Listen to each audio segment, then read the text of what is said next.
Israel Iran സംഘർഷത്തിൻ്റെ പശ്ചാത്തലത്തിൽ ഇരു രാജ്യങ്ങളിൽ നിന്നുമുള്ള ഇന്ത്യക്കാരെ തിരികെ എത്തിക്കാൻ ഇന്ത്യ നടത്തിയ ദൗത്യത്തിൻ്റെ പേരാണ് ഓപ്പറേഷൻ സിന്ധു എന്നുള്ളതാണ്. ഇസ്രായേൽ ഇറാൻ സംഘർഷത്തിൻ്റെ പശ്ചാത്തലത്തിൽ ഇരു രാജ്യങ്ങളിൽ നിന്നുമുള്ള ഇന്ത്യക്കാരെ തിരികെ എത്തിക്കാൻ ഇന്ത്യ നടത്തിയ ദൗത്യമാണ് ഓപ്പറേഷൻ സിന്ധു.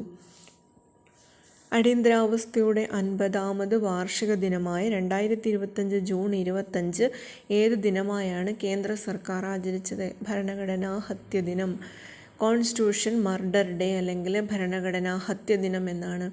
എല്ലാ ജൂൺ 25-നും സംവിധാൻ ഹത്യ ദിനാചരണം നടത്തണമെന്നാണ് കേന്ദ്ര നിർദ്ദേശം. വനമുനി എന്നറിയപ്പെടുന്ന വന്യജീവി സംരക്ഷണ പ്രവർത്തകൻ അന്തരിച്ചു. ഇദ്ദേഹത്തിൻ്റെ പേരാണ് മാരുതി ചിദംപള്ളി. 93 വയസ്സ്. വനമുനി എന്നറിയപ്പെടുന്ന വന്യജീവി സംരക്ഷണ പ്രവർത്തകനാണ് മാരുതി ചിദംപള്ളി. ലോകത്തിലെ ആദ്യത്തെ വൈദ്യുത യാത്രാ വിമാനം US-ൽ വിജയകരമായി സർവീസ് നടത്തി. വിമാനത്തിൻ്റെ പേരാണ് അലിയ CX-300 ആണ്. അലിയ CX-300 ആണ്. ബീറ്റ ടെക്നോളജീസിൻ്റെ വിമാനം ഈസ്റ്റ് ഹാംപ്ടണിൽ നിന്ന് ജോൺ F കെന്നഡി വിമാനത്താവളത്തിലേക്ക് 4 യാത്രക്കാരുമായാണ് പറന്നത്. 30 മിനിറ്റ് നീണ്ട യാത്രയ്ക്ക് $8 മാത്രമായിരുന്നു ചെലവ് വന്നത്. ഇന്ത്യയിൽ ഏറ്റവും ഉയർന്ന സമ്മാനത്തുകയുള്ള ഏത് സാഹിത്യ പുരസ്കാരമാണ് അടുത്തിടെ നിർത്തിയത്? അത് JCB സാഹിത്യ പുരസ്കാരമാണ്. ഇന്ത്യയിൽ ഏറ്റവും ഉയർന്ന സമ്മാനത്തുകയുള്ള ഏത് സാഹിത്യ പുരസ്കാരമാണ് നിർത്തിയത്? JCB സാഹിത്യ പുരസ്കാരമാണ്. ഏത് ആഫ്രിക്കൻ രാജ്യങ്ങളാണ് പതിറ്റാണ്ടുകൾ നീണ്ട യുദ്ധം അവസാനിപ്പിച്ച് സമാധാന കരാറിൽ ഒപ്പുവെച്ചത്? ഡെമോക്രാറ്റിക് റിപ്പബ്ലിക് ഓഫ് കോങ്കോയും റുവാണ്ടയുമാണ്. ഡെമോക്രാറ്റിക് റിപ്പബ്ലിക് ഓഫ് കോങ്കോയും റുവാണ്ടയുമാണ്. US-ൻ്റെ മധ്യസ്ഥതയിൽ വാഷിങ്ടണിലാണ് കരാർ ഒപ്പുവെച്ചത്. 2021, 22, 23 വർഷങ്ങളിലെ സ്വദേശാഭിമാനി കേസരി പുരസ്കാര ജേതാക്കളാണ് KG പരമേശ്വരൻ നായർ 2021, ഏഴാംചേരി രാമചന്ദ്രൻ 2022, N അശോകൻ 2023. മാധ്യമരംഗത്തെ സമഗ്ര സംഭാവനകൾ പരിഗണിച്ച് സംസ്ഥാന സർക്കാർ നൽകി വരുന്ന പുരസ്കാരമാണിത്. ബെസ്റ്റ് സെല്ലർ എഴുത്തുകാരായ ജെഫ്രി ആർച്ചറിൻ്റെയും അമിഷ് ത്രിപാഠിയുടെയും പേരിലുള്ള പ്രഥമ IGF Archer Amish storytellers പുരസ്കാരത്തിന് അർഹയായ എഴുത്തുകാരി ആരാണ്? ഡോക്ടർ ശാലിനി മുള്ളിക്കാണ്. ഡോക്ടർ ശാലിനി മുള്ളിക്കോ. ദി വേ ഹോം എന്ന നോവലിനാണ് പുരസ്കാരം. ഏകദേശം 21 ലക്ഷം രൂപയാണ് അവാർഡ് തുക. ഡൽഹി സ്വദേശിയായ ഡോക്ടർ ശാലിനി ശ്വാസകോശ വിദഗ്ധ കൂടിയാണ്. ജൂൺ 18 അന്തരിച്ച PJ ഫ്രാൻസിസ് 1996 നിയമസഭാ തിരഞ്ഞെടുപ്പിൽ മാരാരിക്കുളം മണ്ഡലത്തിൽ ആരെ തോൽപ്പിച്ചുകൊണ്ടാണ് ശ്രദ്ധ നേടിയത്? അത് VS അച്യുതാനന്ദനാണ്. 2025 കേന്ദ്ര സാഹിത്യ അക്കാദമിയുടെ യുവസാഹിത്യ പുരസ്കാരത്തിന് മലയാളത്തിൽ നിന്നും അർഹനായതാണ് Akhil P Dharmajan. Ram care of Anandi എന്ന നോവലിനാണ് പുരസ്കാരം. ബാലസാഹിത്യ പുരസ്കാരത്തിന് പെൻഗ്വിനുകളുടെ വൻകരയിൽ നിന്ന് എന്ന കുട്ടികളുടെ നോവൽ രചിച്ച ശ്രീജിത്ത് മൂത്തേടത്ത് അർഹനാവുകയും ചെയ്തു.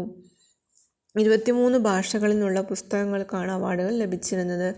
നടൻ മോഹൻലാലിനെ ഏത് രാജ്യത്തെ പാർലമെൻറ്റാണ് അടുത്തിടെ ആദരിച്ചത്? ശ്രീലങ്കൻ പാർലമെൻറ്റാണ്. US പ്രസിഡന്റ് ഡൊണാൾഡ് ട്രംപിനെ സമാധാന നോബൽ സമ്മാനത്തിന് ഔദ്യോഗികമായി ശുപാർശ ചെയ്ത രാജ്യമാണ് പാകിസ്ഥാനാണ്. ഇന്ത്യ പാക് സംഘർഷത്തിൽ നിർണായക ഇടപെടൽ നടത്തിയതിൻ്റെ പേരിലാണ് ഈ ശുപാർശ. 11ാം അന്താരാഷ്ട്ര യോഗാ ദിനത്തിൻ്റെ യോഗാ ദിനം ജൂൺ 21. യോഗാ നയം നടപ്പിലാക്കിയ സംസ്ഥാനമാണ് ഉത്തരാഖണ്ഡ്. 11ാമത് അന്താരാഷ്ട്ര യോഗാ ദിനത്തിൽ യോഗാ നയം നടപ്പാക്കിയ സംസ്ഥാനമാണ് ഉത്തരാഖണ്ഡ്. സംസ്ഥാനത്തെ യോഗാ ധ്യാന കേന്ദ്രങ്ങൾ വികസിപ്പിക്കുന്നതിന് 10 ലക്ഷം രൂപ വരെയാണ് ഗ്രാന്റ് നൽകുന്നത്. അന്താരാഷ്ട്ര തൊഴിൽ സംഘടനയുടെ എത്രാമത്തെ വാർഷിക സമ്മേളനമാണ് 2025 ജൂണിൽ നടന്നത്? അത് 113ാമത്തേതാണ്. തൊഴിൽ സംഘടനയുടെ എത്രാമത്തെ വാർഷിക സമ്മേളനമാണ് 2025 ജൂണിൽ നടന്നത്? 113ാമത്തേതാണ്. വിംബിൾഡൺ ടെന്നീസിൽ പുരുഷ വനിതാ കിരീടങ്ങൾ നേടിയത് യാനിക് സിന്നർ. ഇറ്റലി പുരുഷ വിഭാഗം. ഇഗ സ്വയാടെക്. പോളണ്ട് വനിതാ വിഭാഗം. Jannik Sinner. ഇറ്റലി പുരുഷ വിഭാഗം ഇഗ സിയാടെക്, പോളണ്ട് വനിതാ വിഭാഗം. പുതിയ രീതിയിൽ നടത്തിയ ഫിഫ ക്ലബ്ബ് ലോകകപ്പ് ഫുട്ബോളിൽ ചാമ്പ്യൻഷിപ്പ് നേടിയതാണ് ഇംഗ്ലീഷ് ക്ലബ്ബ് ചെൽസി. ഫൈനലിൽ ഫ്രഞ്ച് ക്ലബ്ബ് PSG-യെയാണ് തോൽപ്പിച്ചത്. UN ആണവോർജ ഏജൻസിയുള്ള എല്ലാ സഹകരണവും അടുത്തിടെ നിർത്തിവെച്ച രാജ്യമാണ് ഇറാനാണ്. UN ആണവോർജ ഏജൻസിയുമായുള്ള എല്ലാ സഹകരണവും അടുത്തിടെ നിർത്തിവെച്ച രാജ്യം ഇറാനാണ്. രാജ്യത്തെ ആണവ കേന്ദ്രങ്ങളെ വിദേശാക്രമണങ്ങളിൽ നിന്ന് സംരക്ഷിക്കുന്ന UN ഏജൻസി പരാജയപ്പെട്ടെന്നാരോപിച്ചാണ് നടപടി. ജൂൺ 27 അന്തരിച്ച KK ഭാസ്കരൻ പയ്യന്നൂർ ഏത് നിലയിൽ അറിയപ്പെട്ട വ്യക്തിയാണ്? പരിഭാഷകനും എഴുത്തുകാരനുമാണ്. മലയാള ടെലിവിഷൻ മേഖലയിലെ സമഗ്ര സംഭാവനയ്ക്ക് സംസ്ഥാന സർക്കാർ ഏർപ്പെടുത്തിയ പരമോന്നത television lifetime achievement award നേടിയതാണ് K. കുഞ്ഞികൃഷ്ണൻ. 2024 കേരള സാഹിത്യ അക്കാദമി ജേതാക്കൾ. നോവലാണ് ആനോ. കവിത മുരിങ്ങ വാഴ കറിവേപ്പ്, അത് അനിതാ തമ്പി. നോവൽ എഴുതിയ ആനോ GR ഇന്ദുഗോപൻ എഴുതിയതാണ്. GR ഇന്ദുഗോപൻ്റെ ആനോ. അനിതാ തമ്പിയുടെ മുരിങ്ങ വാഴ കറിവേപ്പ് കവിത ചെറുകഥയാണ്. ഗരിസപ്പ അരുവി അഥവാ ഒരു ജലയാത്ര. വിശിഷ്ടാംഗത്വം KV രാമകൃഷ്ണൻ, ഏഴാച്ചേരി രാമചന്ദ്രൻ. സമഗ്ര സംഭാവനയ്ക്കുള്ള പുരസ്കാരമാണ് PKN പണിക്കർ, പയ്യന്നൂർ കുഞ്ഞിരാമൻ,